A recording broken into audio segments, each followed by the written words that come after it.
The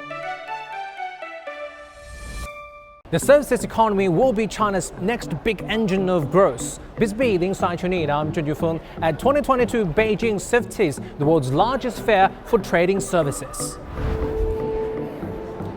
High-tech services is a big theme on CIFTIS because technology is not just about gears and machines. Sometimes it's more about the software and patent intellectual property behind all these machines. And you pay, in many cases, more for the software and intellectual property patents than for these gears.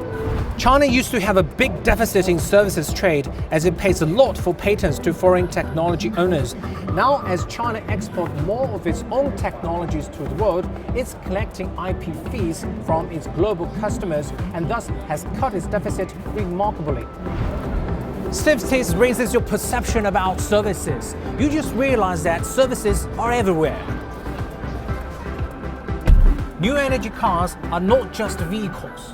They involve services including charging, navigation, communication, and entertainment. That's why there's so much investment on the autopilot space, an ultimate service for transportation. Traditional services such as construction, tourism, logistics have faced headwinds during the pandemic, but China's services trade managed to expand at an annual rate of over 20%. That's largely thanks to the thriving modern services that are based on digital trade, green tech, and fintech. 10 years ago, in 2012, China's services sector added value for the first time surpassed that of the manufacturing sector. In that year, Beijing held the first CIFTIS. And 10 years later, China's trade services volume has almost doubled and the exhibition area of CIFTIS has almost tripled. So what role has CIFTIS played?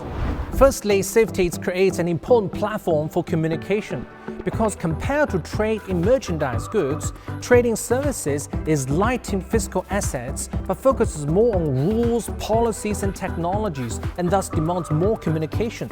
That's why each year CIFTIS holds over 100 forums like this so stakeholders can talk to each other and build mutual trust.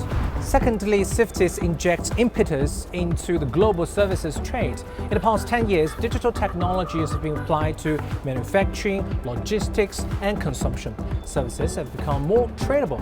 Hotels' air tickets are booked online, schools attended online, medical services are booked online. CIFTIS promotes emerging technologies to the services world.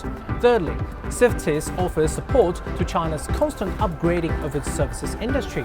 China exports some services as CIFTIS and imports other services too, which builds greater education and awareness for domestic services providers and customers, and also injects more impetus to the sector.